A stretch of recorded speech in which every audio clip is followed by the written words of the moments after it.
Okay, so if you're a future clinician, you're going to notice pretty quickly that there are a handful of drugs that show up, well, everywhere. And metronidazole is absolutely one of them. So today, we're going to cut right through all the noise and give you the must-know, high-yield facts you need for your patients and, let's be honest, for your exams. So here's our game plan. First, we're going to map out what this drug actually is and what it does. Then, we'll hit the one safety rule you can never ever forget. After that, we'll dive into its heavy use in OB/GYN, we'll unpack the tricky C. difficile dilemma, and wrap it all up with what you need to tell your patients. Ready? Let's dive in. All right, first up, before we can use a drug effectively, we've got to understand its playbook, right? So what exactly is metronidazole, and who are the bad guys it's designed to take down? Think of metronidazole as a specialist, not a generalist. It's a true workhorse, but it has a very specific niche. It really shines when it comes to two main categories: anaerobic bacteria, the ones that hate oxygen, and a few specific protozoa. And that's exactly why you see it pop up in such a diverse list of conditions, from very common GYN infections like BV and trichomoniasis to really serious stuff like C. diff colitis. Okay, moving on. And I really need you to listen closely here. If you only remember one single thing from this entire discussion, please make it this. This is the absolute, non-negotiable, #1 rule of metronidazole. So what is it? What common, everyday substance can cause a really violent reaction if you mix it with this drug? The answer is alcohol. And I'm not talking about a minor headache or a little bit of nausea. This can be a violent, memorable, and frankly dangerous reaction. So the clinical name for this is a disulfiram-like reaction. And here's why that's important. Disulfiram is a drug we actually use to treat alcoholism, specifically because it makes drinking feel awful. Well, metronidazole can do pretty much the same thing, causing this wave of intense nausea, vomiting, a super flushed red face, and a racing heart. It is a reaction your patients will never forget. And just to be crystal clear, this isn't some friendly suggestion. The official guidance is totally unambiguous. This quote really nails it. It highlights the necessity of complete abstinence. The takeaway couldn't be simpler. No alcohol while on this drug, and for a couple days after, period. Okay, now that we have that critical safety rule burned into our brains, let's pivot to one of the drug's most common homes in the hospital, OB/GYN. We'll look at a couple of key infections and then bust a persistent myth about its use during pregnancy.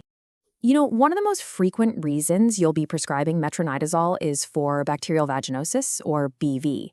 Now, remember how we said it's a specialist for anaerobes? Well, BV is the textbook example of what happens when the normal vaginal microbiome gets out of whack, leading to this massive overgrowth of those exact organisms.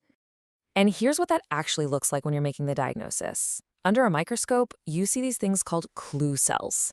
They're basically epithelial cells that are just plastered with bacteria. Seeing this is the classic hallmark sign of BV, and it points you directly to metronidazole as the right tool for the job. But it's not just for BV. It's also the first-line treatment for trichomoniasis, an STI caused by a protozoan.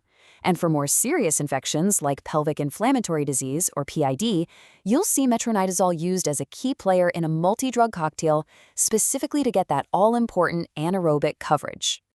So, naturally, this leads to a question that trips up a ton of students and new clinicians.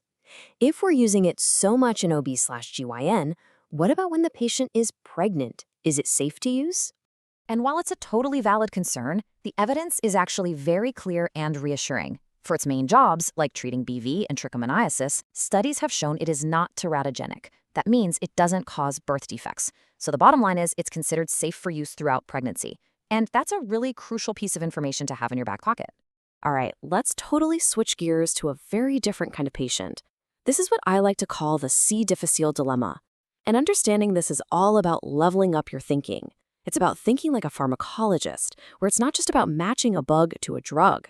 So to set the scene, let's imagine this scenario. You've got a patient in the ICU. She has a really severe C. diff infection, and she's not getting any better on her current treatment. What's going on here? And what's your next move? The answer is all about location, location, location. See, it's not about which drug can kill C. diff in a lab. It's about which drug can actually get to the C. diff in a patient. The infection is living inside the colon. When you give metronidazole, whether it's by mouth or through an IV, it gets absorbed into the bloodstream almost immediately.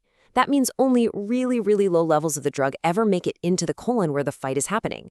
But oral vancomycin, it's the opposite. It's poorly absorbed, so it just stays right there inside the gut, achieving these super high concentrations exactly where you need them. And that, right there, is why oral vancomycin is the treatment of choice for severe C. diff.